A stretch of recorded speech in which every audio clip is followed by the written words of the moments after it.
Thank you, Naomi. The next speaker is Ruha Benjamin from Princeton in the African American Studies Department.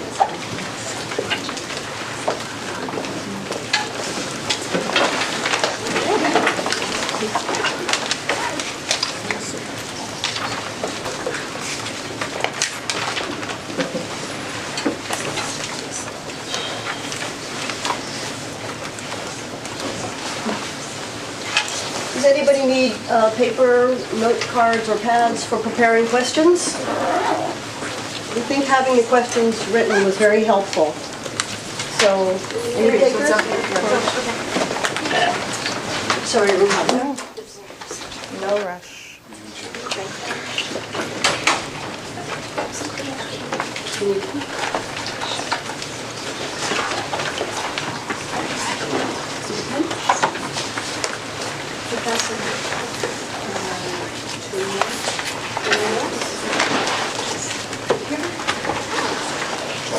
Other side of the room? Anyone? All right. Shall I?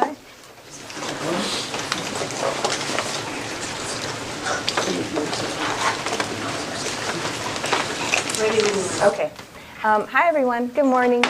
This is the first time I get to speak on a panel with my colleague, Naomi. We had to come all the way to Berkeley to do it, but I'm excited. Thank you so much to Cynthia and Pat for conceiving and convening this workshop, and the Simons Institute for hosting all of us. So let's start with a relatively new app called Citizen, which will send you real-time crime alerts based on a curated selection of 911 calls. It also offers a way for users to report, live stream, and comment on purported crimes via the app. And it also shows you incidents as red dots on a map, so you can avoid particular areas, which is a slightly less racialized version of apps called Ghetto Tracker and Sketch Factor, which use public data to help people avoid supposedly dangerous neighborhoods.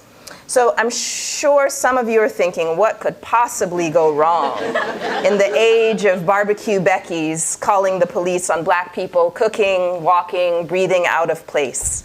It turns out that even a Stanford-educated environmental scientist living in the Bay Area, pictured here, is an ambassador of the carceral state, calling the police on a cookout at Lake Merritt. This is Oakland. Excuse me? No, it's not. It's worth noting, too, that Lake Merritt, that the app, Citizen, was originally called the less chill name Vigilante. And its rebranding is also, it moved away from encouraging people to stop crime, but rather now to avoid it. As one member of the New York City Council put it, quote, "Crime is now at historic lows in the city. But because residents are constantly being bombarded with push notifications of crime, they believe the city is going to hell in a handbasket. Not only is this categorically false," they said, "it's distracting people from very real public safety issues like reckless driving or rising opioid use that don't show up on the app." What's most important to our discussion, I think, is that Citizen and other tech fixes for social problems are not simply about technology's impact on society, but also about how social and political norms and values shape what tools are imagined necessary in the first place. This dynamic is what I take up in two forthcoming books. The first is an edited volume on the carceral dimensions of technology across a wide range of social arenas, from more traditional sites like policing and prisons to less obvious contexts like the retail industry and digital economy. The second examines the interplay between race, automation, and machine bias more broadly, as an extension of older forms of racial domination. In this work, I'm concerned with who and what are fixed in place to enable innovation in science and tech. How are novel technologies deployed in carceral approaches to governing life well beyond the domain of policing? But also, to what end do we imagine? How can transformation of our political, cultural, and social norms work towards collective forms of freedom? And how might technoscience be appropriated and reimagined for more liberatory ends? Both of these works are wrestling in different ways with how technology captivates. Capturing bodies, yes. Dash cams on the front of police vehicles recording traffic stops turned deadly, as with the arrest of Sandra Bland on a Texas highway. Robot cranes reaching 30 feet in the air, monitoring images and heat signatures throughout Camden, New Jersey, deepening police occupation of impoverished neighborhoods. Crime prediction algorithms labeling black defendants higher risk than their white counterparts, reinforcing popular stereotypes of criminality and innocence behind a veneer of objectivity. Electronic ankle monitors wrapping around the limbs of thousands of people as they await trial or serve parole, a, quote, attractive alternative to cages, more humane and cost-effective than jails, we are told. Tools in this way capture more than just people's bodies. They also capture the imagination, offering technical fixes for a wide range of social problems. Electronic tracking and location systems are part of a growing suite of interventions dubbed techno-corrections. Indeed, these interventions come bubble-wrapped in rhetoric about correcting not just individuals, but social disorders like poverty and crime. In the first ever report to analyze the impact of electronic monitoring on youth in California, we learned that e-monitoring entails a combination of onerous and arbitrary rules that end up forcing young people back into custody for, quote, technical violations. Attractive fixes, it turns out, produce new opportunities for people to violate the law, and thereby new grounds for penalizing them. But perhaps this is the point. As this headline illustrates, the same company, Geo Group, that profits from locking up immigrant families in detention centers with ICE contracts worth hundreds of millions of dollars, also profits from their release with the increasing use of ankle monitors, which is one of many, quote, alternatives to detention that requires our sustained and critical attention. In fact, I encourage more research on the many tech fixes that criminalize immigration, which I think can get overlooked in the focus on building walls in detention centers. According to a Pew study, the number of devices in the US increased nearly 140% from 2005 to 2015, when more than 125,000 people were being monitored, and I'm sure the number has since grown. In a recent audit of California's gang database, not only do Black and Latinx people constitute 87% of those listed, but many of the names turned out to be babies under the age of 1, some of whom were supposedly self-described gang members. So far, no one ventures to explain how this could have happened, except to say that some combination of zip codes and racially coded names constitute a risk.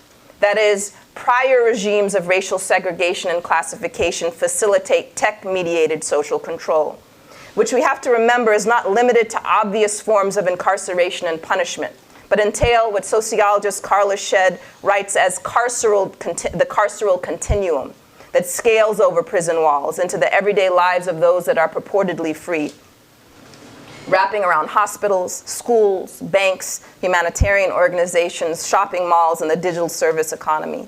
Fixes that suffocate sociality by making someone choose whether to make curfew or help their ailing mother to the hospital, as activist James Kilgore describes, all while paying a monthly fee for the cost of one's shackle.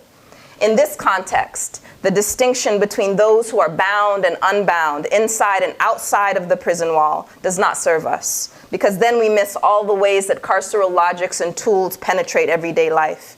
A few months ago, it was reported that Cook County has started issuing juvenile ankle monitors that can call and record kids without their consent.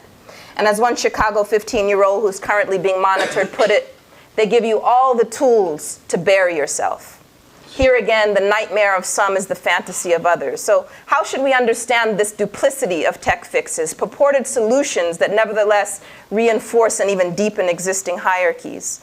One formulation that's hard to miss is the idea of racist robots. A first wave of stories seemed to be shocked at the prospect that what Langdon Winner terms artifacts have politics. A second wave seemed less surprised. Well, of course, technology inherits its creators' biases.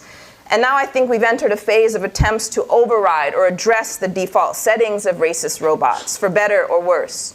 And one of the challenges we face is how to meaningfully differentiate technologies that are used to differentiate us. The combination of coded bias and imagined objectivity is what I term the new Jim Code, innovation that enables social containment, while appearing fair and fairer than discriminatory practices of a previous era. So this riff off of Michelle Alexander's analysis in The New Jim Crow considers how the reproduction of racist forms of social control in successive institutional forms, slavery, Jim Crow, ghettoization, mass incarceration, entails a crucial socio-technical component that not only hides the nature of domination, but allows it to penetrate every facet of social life under the guise of progress. This formulation, as I highlight here, is directly related to a number of other cousin concepts by Brown, Broussard, Eubanks, Noble, and others. The New Jim Code is situated in a hybrid literature that I think of as race-critical code studies. This approach is not only concerned with the impacts of technology, but its production, and particularly how race and racism enter the process. Two works that illustrate this approach are one, Noble's Algorithms of Oppression, in which she argues that racist and sexist Google search results, like pornographic images returned when you type in the phrase black girls, grow out of a corporate logic of either willful neglect or a profit imperative that makes money from racism and sexism. In a different vein, Simone Brown examines how the history of surveillance technologies reflect and reproduce distorted notions of blackness, explaining that, quote, surveillance is nothing new to black folks, from slave ships to slave patrols, to airport security checkpoints and stop and frisk policing practices. She points to, quote, the facticity of surveillance in black life, challenging a techno-deterministic approach that only looks at technology's impacts. She argues that instead of seeing surveillance as something inaugurated by new technologies, to see it as ongoing is to insist that we factor in how racism and anti-blackness undergird and sustain the intersecting surveillances of our present order. So as we think about how anti-blackness gets encoded and exercised through automated systems, I want to consider four conceptual offspring to the New Jim Code that I see as falling along a spectrum. Engineered inequity names those technologies that explicitly seek to amplify social cleavages. They are what we might think of as the most obvious, less hidden dimensions of the New Jim Code, but even they typically come wrapped in the packaging of progress, though the idea is usually that in order for some people to move forward, others must be contained. Default discrimination are those inventions that tend to ignore social cleavages and as such tend to reproduce the default settings of race, class, and gender among other axes of difference. Coded exposure examines the way that some technologies fail to see racial difference, while others render racialized people hyper-visible and exposed to systems of surveillance. And finally, Techno-benevolence names those tech developments that claim to address bias of various sorts, but may still manage to reproduce or even deepen discrimination, in part because of the narrow way in which fairness is defined and operationalized. So for the sake of time, I'm just going to sketch the last three very quickly. So default discrimination includes those technologies that reinforce inequities, precisely because designers fail to seriously attend to the social context of their work, which includes racial domination. Carceral tools that underpin the US penal system are a key feature of the New Jim Code at every stage of the process. From policing, sentencing, imprisonment to parole, automated programs are supplanting the traditional role of humans. Naomi already discussed the ProPublica study, so the only thing I'll underscore is how these risk scores reinforce and hide racial domination by ignoring all the ways that racism shapes the inputs. For example, the surveys given to prospective parolees to determine how likely they are to recidivate includes questions about their criminal history, education, employment history, financial history, neighborhood characteristics, among other factors. All of these variables have been structured by racial domination, from job market discrimination to ghettoization. The survey measures the extent to which an individual's life has been impacted by structural racism without ever asking the individual's race. Colorblind codes that on the surface appear better than a biased judge or prosecutor. Coded exposure names the tension between ongoing surveillance of racialized populations and calls for digital recognition and inclusion, the desire to literally be seen by technology.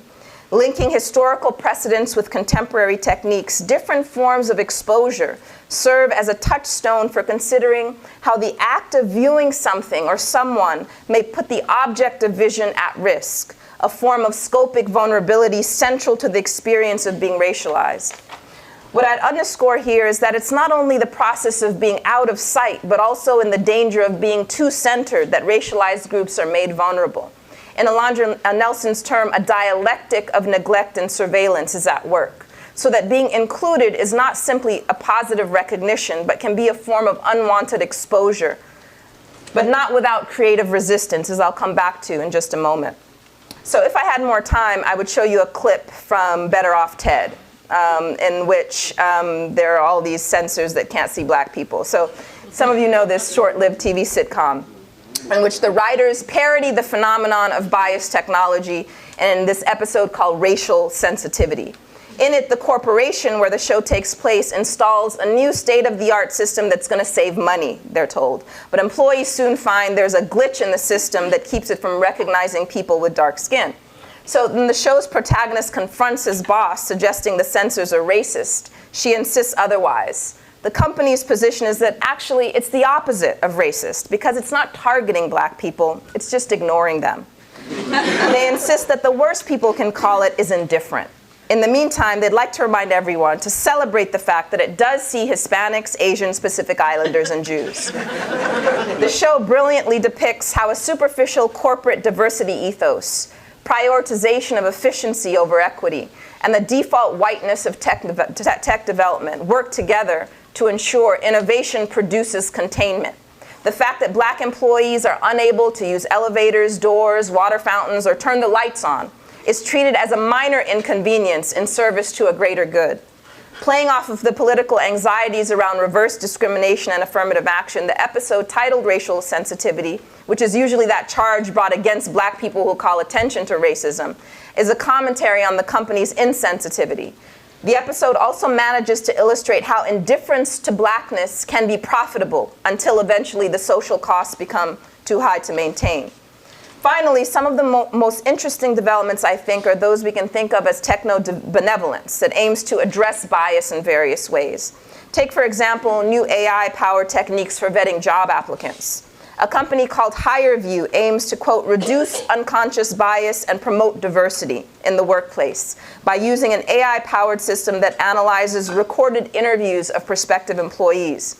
It uses thousands of data points, including verbal and nonverbal cues like facial expression, posture, and vocal tone, and compares job seekers' scores to those of existing top-performing employees to decide who to flag as a desirable hire and who to reject. The sheer size of many applicant pools and the amount of money and time that companies pour into recruitment is astronomical. So companies like HireView can narrow the eligible pool at a fraction of the time and cost, and hundreds of companies, including Goldman Sachs, Hilton, Unilever, Red Sox, Atlanta Public School System, and more, have signed on. Another value added, according to HireView, is that there's a lot that a human interviewer misses that AI can keep track of to, quote, make data-driven talent decisions. After all, the problem of employment discrimination is widespread and well documented, so the logic goes, wouldn't this be more reason to outsource decisions to AI? Well, a study by a Princeton team of computer scientists examined whether a popular algorithm trained on human writing online exhibited the same racially biased tendencies that psychologists and others have documented among humans. In particular, they found that the algorithm associated white-sounding names with pleasant words and black-sounding names with unpleasant ones, a riff off of Sendhil's classic resume study. And so here we have also gender-coded words and names, as Amazon learned last year when its hiring algorithm was found discriminating against women. Nevertheless, it should be clear why technical fixes that claim to bypass human biases are so desirable. If only there was a way to slay centuries of racist and sexist demons with a social justice bot. Beyond desirable, more like magical. Magical for employers, perhaps, looking to streamline the grueling work of recruitment, but a curse for many job seekers. Whereas proponents describe a very human-like interaction, those who are on the hunt for jobs recount a very different experience. Applicants are frustrated not only by the lack of human contact, but also because they have no idea how they are being evaluated and why they're repeatedly rejected. One job seeker described questioning every small movement and micro-expression and feeling a heightened sense of worthlessness because the company couldn't even assign a person for a few minutes. And as this headline puts it, your next interview could be with a racist robot, bringing us back to that problem space we started with. It's worth noting here that some job seekers are already developing ways to subvert the system by trading answers to employers' tests and creating fake applications as informal audits of their own. In fact, one HR employee for a major company recommends slipping the words Oxford or Cambridge into your CV in invisible white text to pass the automated screening. In terms of a more collective response, a federation of European trade unions called UNI Global has developed a charter of digital rights for workers touching on automated and AI-based decisions to be included in bargaining agreements. Closer to home, and just a few months ago, Senators Booker and Wyndon and Representative Yvette Clarke introduced the Algorithmic Accountability Act of 2019, which requires companies to study the algorithms they use, identify bias in these systems, and fix any discrimination or bias they find, citing complaints against Facebook's targeted ads that enable housing discrimination and Amazon's sexist recruiting tool. One of the most heartening developments to me is tech industry employees themselves having increasingly been speaking out against the most egregious forms of corporate collusion with state-sanctioned racism in the form of ICE contracts, an important but limited development perhaps we can talk about. In a more collaborative vein, initiatives like Data for Black Lives and the Detroit Community Technology Project offer an even more expansive approach. The former brings people working across a number of agencies and organizations together in a proactive approach to tech justice, especially at the policy level. And the latter develops and uses technology rooted in community needs, offering support to grassroots networks, doing data justice research, including Discotechs, which stands for Discovering Technology, which are multimedia mobile neighborhood workshop fairs that can be adapted in other locales. And I'll just mention one of the concrete collaborations that's grown out of Data for Black Lives. Last year, several government agencies in St. Paul, Minnesota, including the police department and the public schools, formed a controversial joint powers agreement called the Innovation Project, giving these agencies broad discretion to collect and share data on young people with the goal of developing predictive tools to identify at-risk youth in the city. There was immediate and broad-based backlash from the community, and in 2017, a group of over 20 local organizations formed the, quote, Stop the Cradle to Prison Algorithm Coalition.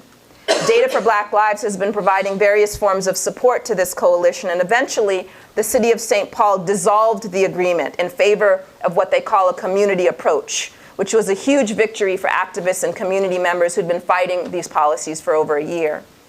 And then in terms of what I call an abolitionist approach to the new Jim Code, I also want to mention our Data Bodies Playbook, which introduces a set of tools for diagnosing, dealing with, and healing the injustices of pervasive and punitive data collection and data-driven systems.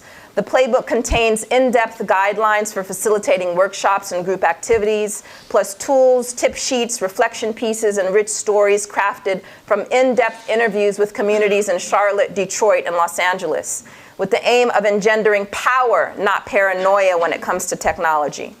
Toward that end, the late legal and critical race scholar Derek A. Bell encouraged a radical assessment of reality through creative methods and racial reversals, insisting that to see things as they really are, you must imagine them for what they might be, which is why I think the arts and humanities are a vital part of the conversation that we're having today. One of my favorite examples of a racial reversal is this parody project that begins by subverting the anti-Black logics embedded in high-tech approaches to crime prevention. Instead of using predictive policing techniques to forecast street crime, the white-collar early warning system flips the script by creating a heat map that flags city blocks where financial crimes are likely to occur. The system not only brings the hidden but no less deadly crimes of capitalism into view, but includes an app that alerts users when they enter high-risk areas to encourage citizen policing and awareness. Taking it one step further, the development team is working on a facial recognition program to flag individuals who are likely perpetrators. And the training set used to design the algorithm includes the profile photos of 7,000 corporate executives downloaded from LinkedIn. Not surprisingly, the averaged face of a criminal is white and male. To be sure, creative exercises like this are only comical when we ignore that all of its features are drawn directly from actually existing proposals and practices in the real world, including the use of facial images to predict criminality. By deliberately and inventively upsetting the status quo in this manner, analysts can better understand and expose the many forms of discrimination embedded in and enabled by technology. As it turns out, and here I'm starting to wrap up, the process of refashioning the relationship between race and tech may entail actual fashion. Hyphen Labs, an international team of women of color, is experimenting with a wide array of subversive designs, including earrings for recording police altercations and visors and other clothing that prevent facial recognition, all part of their Not Safe as Fuck project, NSAF, which also stands for Neurospeculative Afrofeminism. Taken together, we come to appreciate the creative, even beautiful dimensions of resistance. One of the most comprehensive initiatives I know of is Design Justice, towards an intersectional feminist framework for design theory and practice, which includes principles and practices that center all those who are most adversely impacted by design decisions as we imagine and build the world we need to live in, one that is safe and just. And finally, I want to return to the important role of tech insiders as movement builders and let you know about one of the many opportunities to get involved. This Friday night in San Francisco, ACLU's Cade Crawford and AI Now's Meredith Whitaker will be speaking about their Technology for Liberty program. The framing of the event, quote, reclaiming the future, reminds me of Angela Y. Davis's caution. Dangerous limits have been placed on the very possibility of imagining alternatives. These ideological limits have to be contested. We have to begin to think in different ways. Our future is at stake. The task then, as I see it, is not only to resist the new Jim Code, but to work with others to imagine and build alternatives as part of a larger struggle to materialize collective freedoms and flourishing. And as this final article published by Science for the People reminds us, contrary to popular narratives, organizing among technical workers has a vibrant history, including engineers and technicians in the 60s and 70s who fought professionalism, individualism, and reformism to contribute to radical labor organizing. The current tech workers movement can draw from these past organizers' strategies and challenges in learning to navigate the contradictions and complexities of organizing in tech today. So if, as I've suggested at the start, the carceral imagination captures and contains, then an abolitionist imagination opens up possibilities and pathways. It creates new templates and builds on critical intellectual and activist traditions that have continually developed insights and strategies grounded in justice. Thank you for your attention.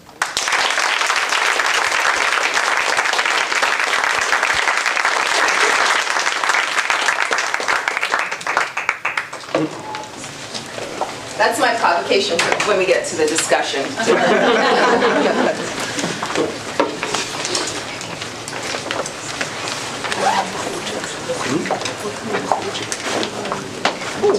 Oh, I'm sorry.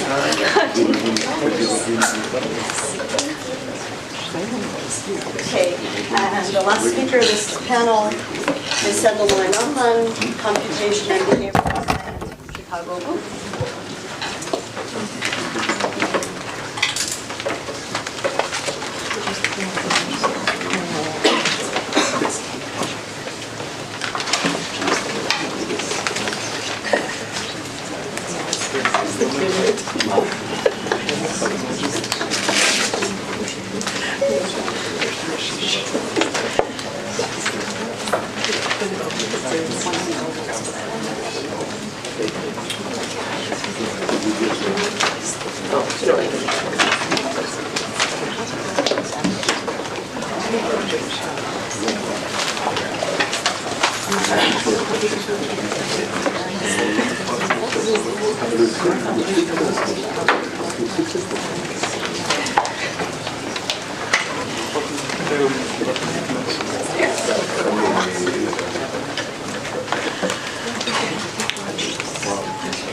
All right. Thank you for having me. I have to say, I did not expect to see a Better Off Ted reference this morning. I think you and I might be the only people who ever watched that show, but I've seen it 5 times. I guess that gets us 6 people. It's an amazing TV series. I don't know if you've seen it. It's really good.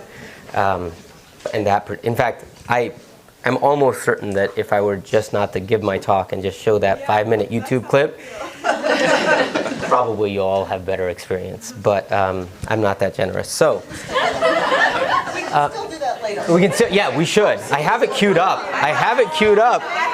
Oh, wow, this is just going to be a throwdown, I guess. We'll see who has a better YouTube connection, I guess.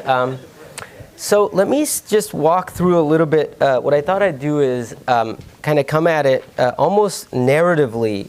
So if parts of my talk now appear naive, it's, I think, the autobiographical naivete that appears when you start in an area and you start to develop in it. So I'm just going to kind of walk through autobiographically how I got into this literature and then try and end you with where I think I am now. So the story starts 20-something years ago. Don't worry, it's not that long a story, but it does start 20-something years ago. My first real experience working in discrimination was this project I did with my collaborator, Marianne Bertrand, where we had read this book by Richard Nisbett, Culture of Honor, just an amazing book, one of the great books of social science. It is a book about a fairly narrow topic, which is the culture of honor in the South. What makes it amazing is it's a methodological tour de force. He uses every tool that I can possibly imagine to understand and unpack the culture of honor. If you want to read just an amazing social science book, this is it. One of the things he does in one chapter to understand the culture of honor is that he does this little study where he sends out resumes for jobs, and he says in the resume he includes a cover letter in which either, this is all in the South, it's all whites, but and in which the person on the resume has been to jail for, I believe, manslaughter. Okay? And either the person simply says, "Oh, I did this time. I've served my time. I've become a better person," or the person says something to the effect of, "The person was sleeping with my wife. I had to do it. It was, but whatever." And so he's testing this culture of honor. Do we get more callbacks if you include that paragraph than if you simply just said, "I've done my time"? And he has a set of studies like this that's simply beautiful. But Marianne had a brilliant insight. She's like, why can't we use this to test other things? And in particular, why can't we use this not just in the South, not just with whites, but to simply just test how big is racism and in the labor market? So her idea was that we send resumes to thousands and thousands of employers. That was a time when many of you who I see there are young people in the audience, we sent them using these things called fax machines. It's kind of like email, but would make more sound. And use up paper. Yeah, we should show them what paper is. This might be a thing where we're really going down a really tangled path here. I should just stick to this talk. So we would send out these resumes, and before sending them out, we had a whole machinery. Before sending them out, we would simply randomize what was the name on the resume. Would it be Brendan Miller, which is a typical white name, or would it be Jamal Jones, a typical black name? And then we had phone booths set up where we would take calls. It was a complicated thing, but we would end up knowing what was the callback rate. So what was interesting about this study, I'll just give this one side note. When you do empirical work, it's often fascinating because it's the time you confront reality. Like you just have no idea what you will find because the data will be the data. You've set up the experiment, now you'll measure. And I don't know what I thought I would find. I'm really not sure. I suspected I would find a big gap. The direction I thought I would find a big gap is less callbacks for African Americans. But while doing this study and designing it to make sure the resumes were real, how we would make them real, I talked to a lot of HR managers. And HR managers are by construction a liberal group of people by and large. This might not be known, but HR management in a lot of companies tend to lean very left. Many of them were from various minority groups or were women. I mean, so it was a pretty left. And many of them said, "Oh, you're going to find in this study a gap for sure, but it will be to favor Jamal." That really perturbed me because I started this study. I mean, but I was like, wow, what do I do if we find a gap in the other direction? I guess that's the gap. We show the gap. That's it. And yet, here are these people who do the job telling me that's what I was going to find because they said, look, our problem is finding qualified African American candidates. You're sending me qualified African American candidates. You don't understand in our process all the work we put into it to find qualified African American candidates. It was a funny, we were going to run this study for a year, and it was a funny 3 to 6 month period. But at some point it became clear we didn't need to run it for a year because the gap was so big, it was showing up in a month. And the gap was strikingly large. For those of you who haven't worked with this kind of social science data, you might think this is not large, but I'll walk you through why it's just insanely big. So the callback rate for white names was about 8.5%. The callback rate for black names was about 6.19%, which is lower.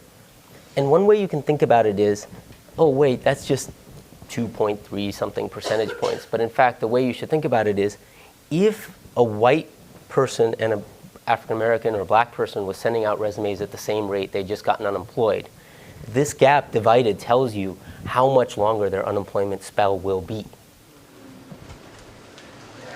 The lesser discussed part of this thing, which is something I want to highlight here because it is easy to overlook, it's also it's going to sound fairly solipsistic to say, one of the main takeaways I had in this paper was that you can only have one fact in a paper.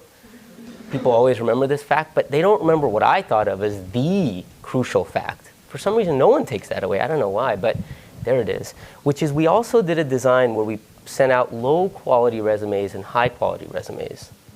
This is a 2x2 design. And in that design, we saw that actually, sorry, the slide is poorly animated. You'll notice that when a resume gets good, it goes from 8.5 to 10.79 for whites. Pretty good return to skill. Blacks get basically no return to skill. In fact, I don't have it here, but we did this thing where every employer got 4 resumes. Black high skill, white high skill, black low skill, white low skill. So you can actually work out the combinatorics of the distribution of what got called. So many people called only the white high skilled. Many other people called only the white high skilled and the white low skilled. Then they got down to the black high skilled. So you can even see the reveal preference of the ranking, which to me is an even bigger indictment because it says it's not just about the gap, but about the process of human decision making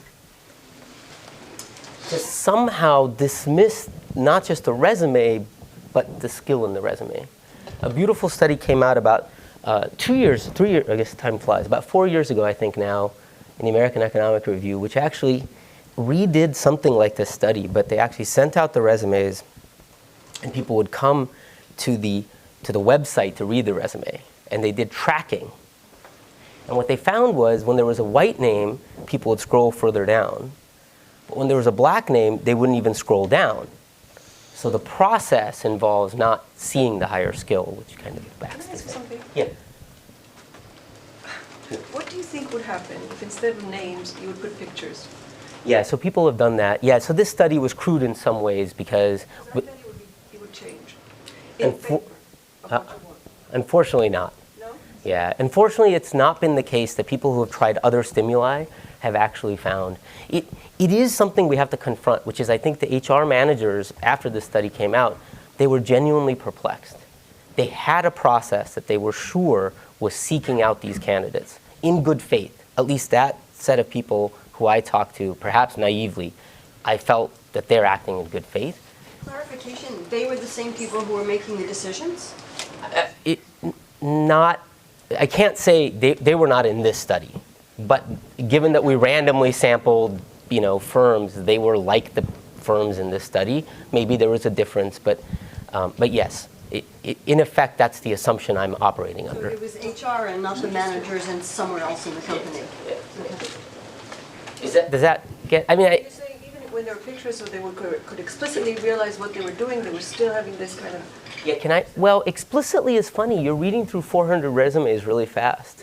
Well, the pictures, you cannot say that you haven't noticed that Yeah, fair enough. You notice who the person is. We've done a bunch of lab studies where it seems different.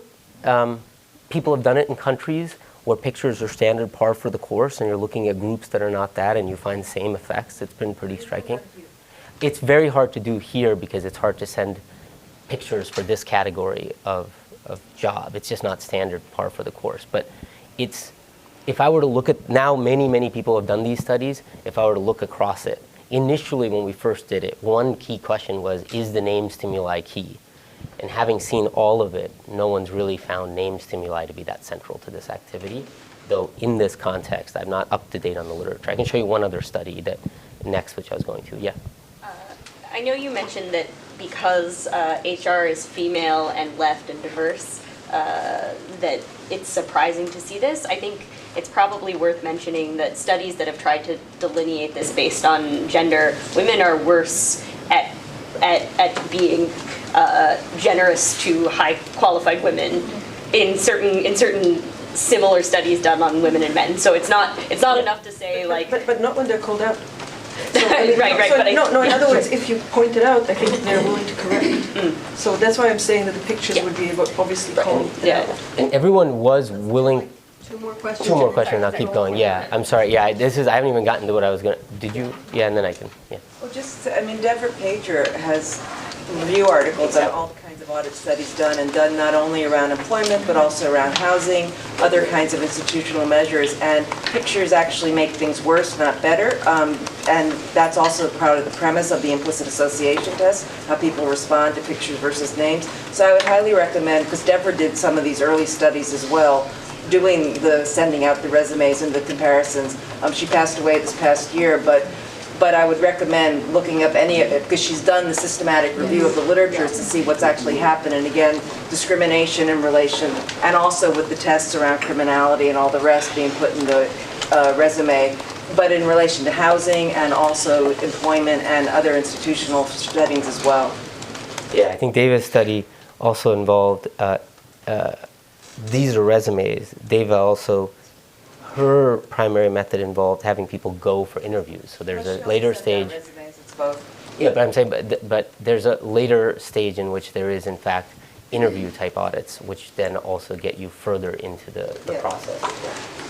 Any other questions? Yeah. Oh, I was just going to say there's also research that shows that once you've had diversity training from the HR perspective, that instead of challenging your presumptions and implicit bias, you've had the training and you're like, oh, I've got this. And then you are more biased. Yeah. Some good NLP sessions to try to, so you're open and you think, oh, maybe I'm not, as open, and then you're like, oh, I've been trained.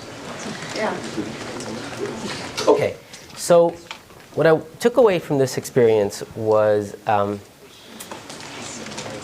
it's sort of a great deal of humility, because I think the people who, at least some of the people who are responsible for these processes, things were happening in those processes that they themselves didn't fully understand.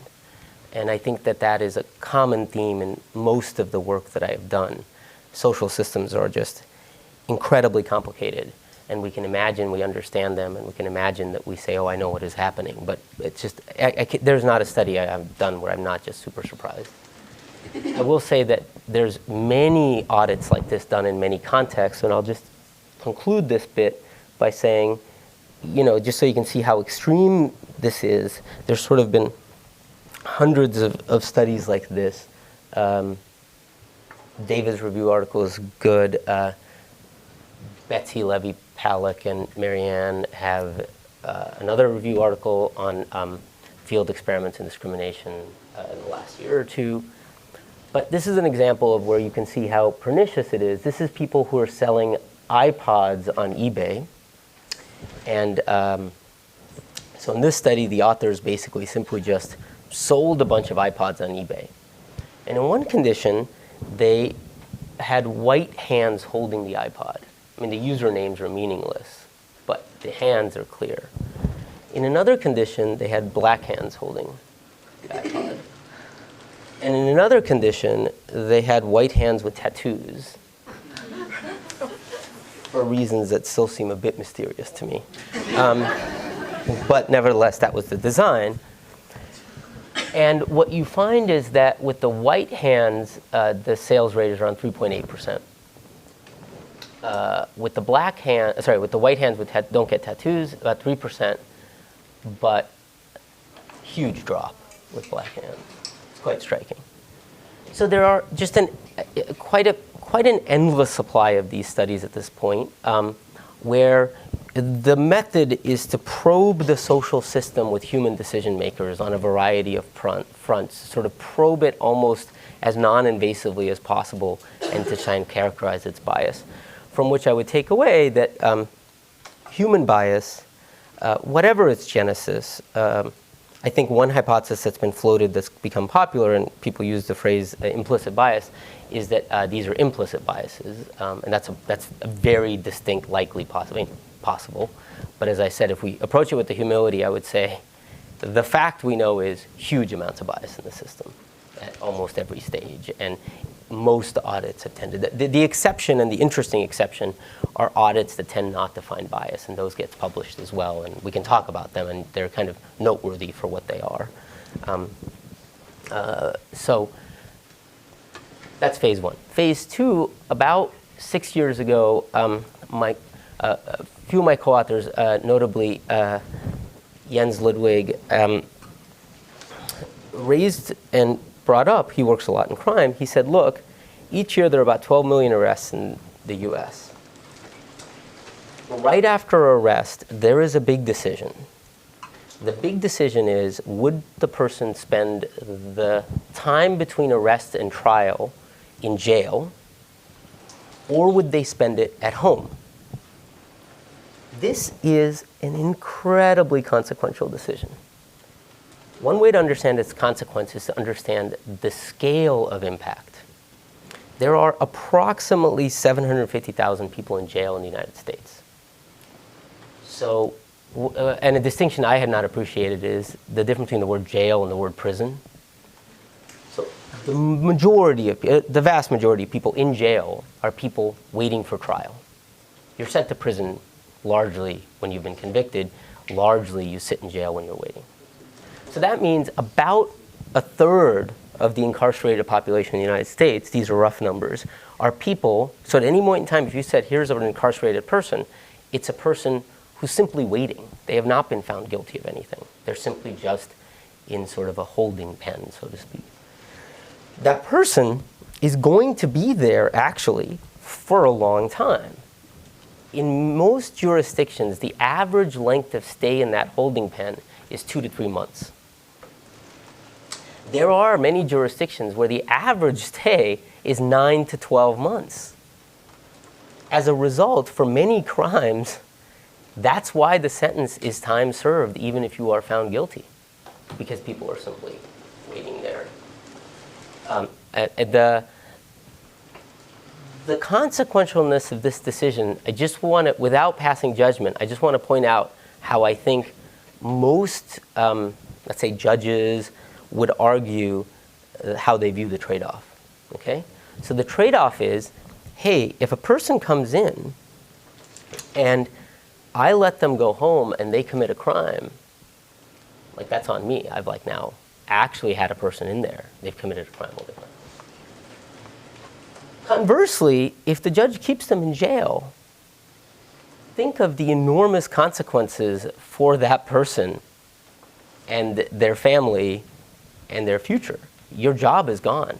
In fact, studies, careful causal inference studies of jail have shown huge effects, because you do not keep your job if you're in jail for 2 to 3 months. And it is just a heavily loaded decision on both sides of the coin. Okay, so that's the problem I think Jens had raised. Was there a question in the back? Did you, sorry. You're talking about just felony arrests, I take it? No. What was the question? 2 to 3 months and then 9 to 12 months? You're averaging misdemeanor and felony arrests? Yeah. Really? Yeah, this is pretrial detention, yeah. It's not crime, it's pretrial detention. No, I know. Oh, so sorry, yeah. That just doesn't seem right. This is conditional incarceration. Forget it, I'll ask it. Okay, yeah, I might be wrong, but we can happily talk about it, yeah. Okay. So when we think about this problem, the problem that I typically tend to think of is that African Americans and Hispanics are more likely to be quite discriminated against in this system. These are perceptions, 72%, perceptions of bias. Even amongst white Americans, there's some pretty high, 40% of people saying this is a pretty biased system. There's also studies, which are not audit studies, but which are very interesting studies. This is one of my favorite ones, which is striking. It uses the fact that there is random assignment into jury pools effectively.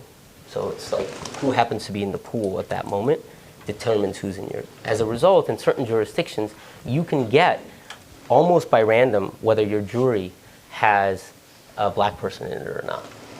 And it's striking. The difference in conviction rates is 81 versus 66% if there's the presence of a black person in your jury. Let me sure I get this right. Sorry. No, 81% conviction rate for blacks, 66% conviction rates for whites. If you include a black person, the number drops to 71 and 73. So I misspoke. This is all white juries. This is a jury that have at least one black. Very striking. You can see the extent. This is in the potential, not in the actual jury? This is an intent to treat type thing. So you create, we can get into the machinery of it, but you create a random assignment through a potential. Then when you go and do the inference, you account for the fact that not all potential translates into real. So this is sort of, in the lingo of it, you would think of it as local average treatment effect. So you're not just doing raw differences. Okay. So when I come back to this problem, I approach this with sort of a human bias approach. And from that point of view, if you ask what is the judge asked to do, by law, what they are supposed to be doing is they're supposed to be taking the defendant history, and I put the word crime here. You could put flight risk, public safety risk, and the states vary in the law. But the judge in determining this pretrial decision is supposed to be taking into account a future prediction about public safety risk or flight risk. And they are not supposed to be taking into account anything else. It is not, did you commit the crime that you committed? That is at least what they're supposed to be doing. And what's strange about this activity coming from a psychology point of view is that it looks like a magnified version of a resume study, but everything that I understood about HR managers, I'm like, so you're really telling me some judge is going to look at this person, even see them, and then form an unbiased estimate of flight risk and public safety risk? This just seems like craziness. So at that point in this story, what we thought was, hey, we've got all this data. We could actually take this data, we've got millions of this, and form an algorithm or a statistical object that converted this to this. Now, what I'm going to try to do is to tell you what happened when we formed that algorithm. So we do that, and what we find is here's the first thing we did. We said, let's simply rank people by the risk as predicted by the algorithm. And then what the algorithm can do is say, if you want to release 10%, here is the algorithmic judgment of risk. The riskiest 10, 20, riskiest 30. So at every release rate, you've got something. That implies a crime rate. We'll come back to what that word crime means, given how I thought, importantly, careful the previous speakers were on highlighting what that word means. We'll come back to that because that's going to be crucial to the story. But here, at every release rate, what crime rate do we get? This is what the algorithm produces. And for us, since we entered into this as judges potentially show a lot of bias, we wanted to compare the judge to the algorithm. And so how do we do that? Since we don't know where we want to be on this curve, what we can do is we can say, well, judges currently are choosing to release 73.7% of people. At that particular rate, the algorithm produces an 8.5% crime rate. If we held those constant, then what we would see is that at the same release rate, we get the algorithm produces 8.5, the judge had produced 11.3. So it feels like a 24% reduction in crime. I'll be honest with you, that is not that personally interesting to me. What was really interesting to me was gee, if you were willing to live with 11.3% crime in the current environment, great. The algorithm can release 84.6% of people. So we can drop the jail populations by 40%. And I think before we get into the question of racial bias, there is something important here which I think we have to understand. Suppose, for now, we're not going to get there, but suppose we think this tool is going to be implemented. Whether we go from where we are now, 73.6% and this much crime, down, hey, let's keep jail populations the same and simply just reduce crime, or whether we go that way, makes a huge difference. If we go that way, 40% fewer in jail is a pretty big reduction of the jail populations. This was all done in New York, and so my co-author Jens would often refer to this as, you could close Rikers in July. That's roughly what 40% is. I haven't tested the math, and maybe with Jens involved, I should be testing the math, but I think July is 60% of the way through the year. And so, linking back, I guess, using the new language, there's a little bit of rewriting. I would say this could be a tool for abolition, really. And one way to think about it, before we get to racial bias, is that the qualitative evidence we have with judges is that they, and I think, Martha, you mentioned this at some point too, they have exaggerated fears of the actual flight and public safety risk. So potentially what this thing could be picking up is the rates are much lower than you think of flight risk and public safety risk. You think 50%, it is not 50%. And that's one arrow that this gives us in our quiver. But let's now ask, how does this affect African Americans or Hispanics?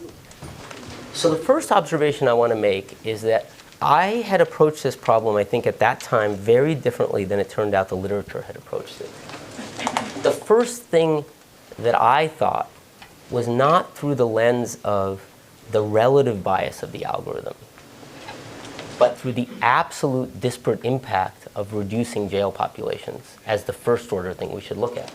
If you take a thing, jail, which is disproportionately African American, and you lower its rate by 40%, that's who it's going to benefit the most. So when you have Rikers having 57% African American and 85% minorities, if we could go in that direction, that is a big gain. And I don't think that's the complete picture, but I would say that's still an important part of the picture that's sometimes lost in these conversations. We ask the relative ranking without thinking about the huge disparate benefit one way or the other. You can have the right relative ranking and raise jail populations, and the first order effect is you're jailing more people.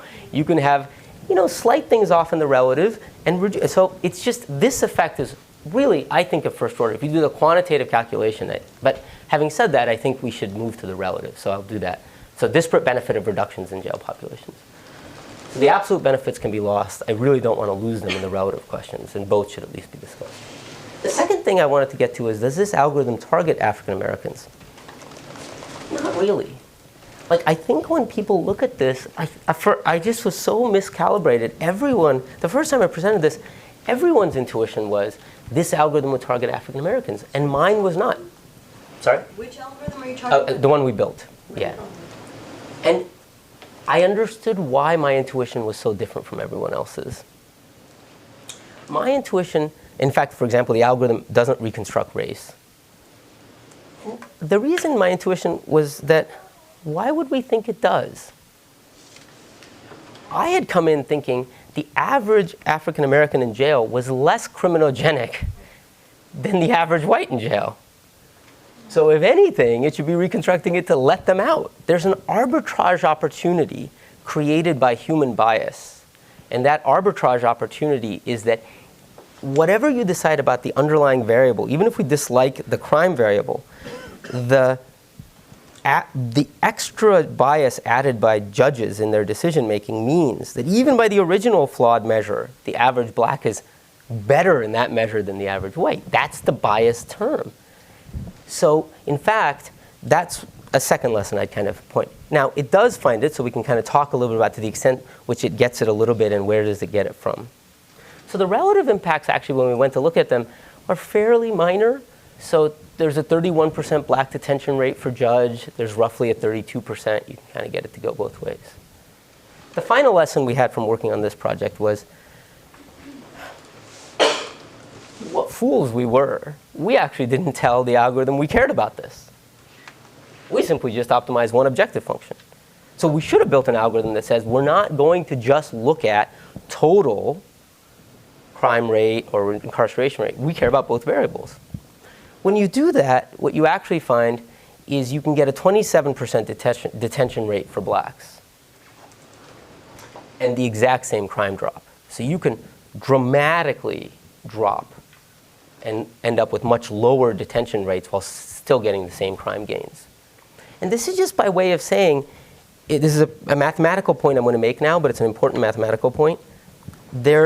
If you look at the marginal black defendant, if you know you would like to drive down crime detention rates in particular groups, the algorithm needs to optimize for finding those individuals. If it just views that as one other variable and one other thing, it can't optimize for that.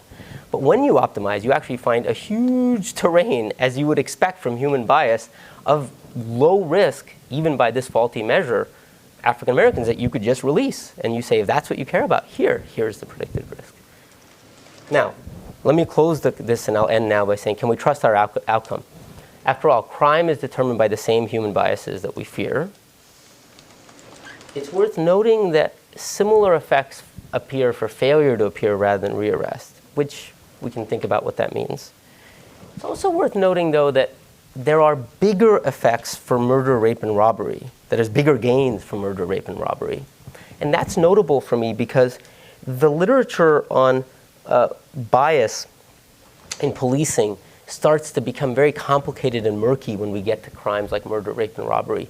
When you look at victimization surveys and you look at the victim race and you look at the arrest rates in, say, geographic areas, it becomes hard to know which direction the bias of policing goes. Is it higher rates conditional on something happening?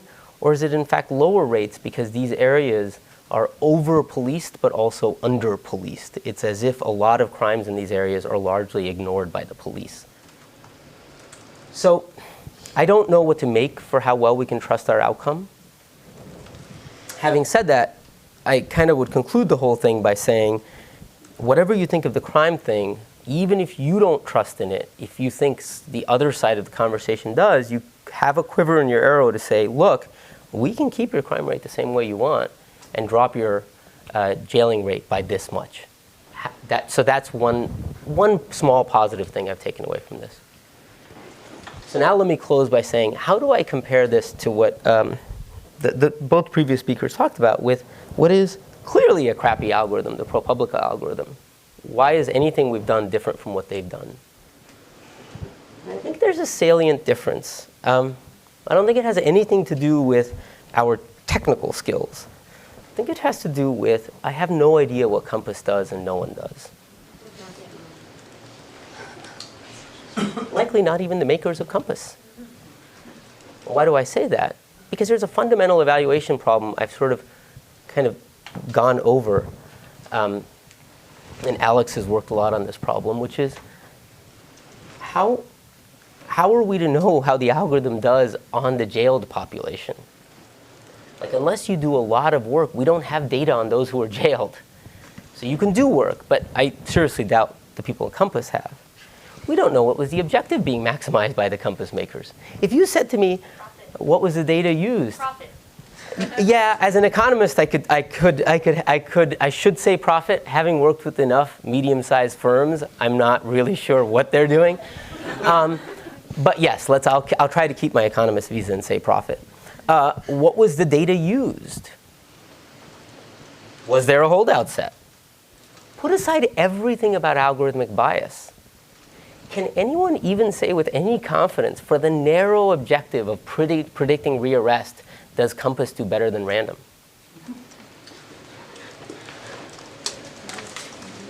I would like to know that question. It's hard to know.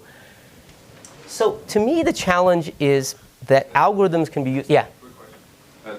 At the same time, there were these work by Sharad Girls group on showing, even if you know all these things, you know the data, you know the features, you know the algorithm, you know the objective function, you get the same trade-offs, and so the same concerns would stand.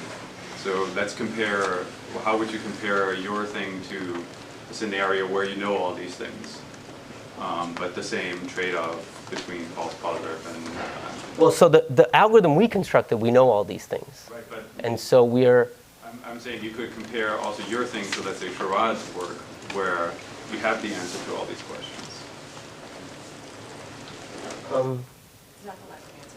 Yeah, I'm saying it's not the lack of an answer. Like Sharad has this work where he said, well, we can build these things in a way that you have an answer to all these questions, but it would lead to the same trade-offs that were pointed out by ProPublica. Sorry, actually, we're way over time. Let me just get to this later. Yeah, thank you. Yeah, thank you for calling. Yeah, thank you. So let me come back. Yeah. So I'd say that algorithms, conclude on this, algorithms can be used maliciously for a great deal of harm, using the same words I might use. And that's what I took away from the contrast with ProPublica. And the devil is really in the details. And to me, where I'll try to conclude is the challenge seems far more sociological than technical, which is how do you create a far more sophisticated, I'm using the word consumers, which I'll come back to in the next slide, and I'll stop. Because this really is about the fact that there is this new tool that it can do great harm, it's not clear what it's going to be doing. And whether you're a sophisticated participant in the construction and consumption of that tool or an unsophisticated participant seems to be the entire difference in all this. So I'll skip where we go next in the interest of time, and I'll just conclude on this in the next slide. Some early lessons is that, I said sort of algorithmic bias has to talk about human bias. You kind of have to be very precise about the counterfactual, and maybe that's the answer to your question, but I'll come back in the discussion. And what I really took away is the problem is not in the algorithms, but in the social process that is dictating how algorithms are procured, scrutinized, and evaluated. And I'd like to think where I am now is that there are people out there using them for harm. I would like to try to use them for good, and how are we going to do that?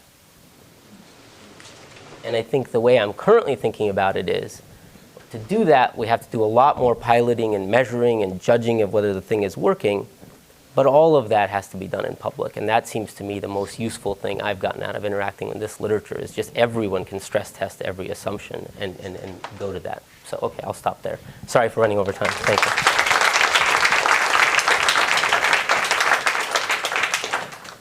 Thank you.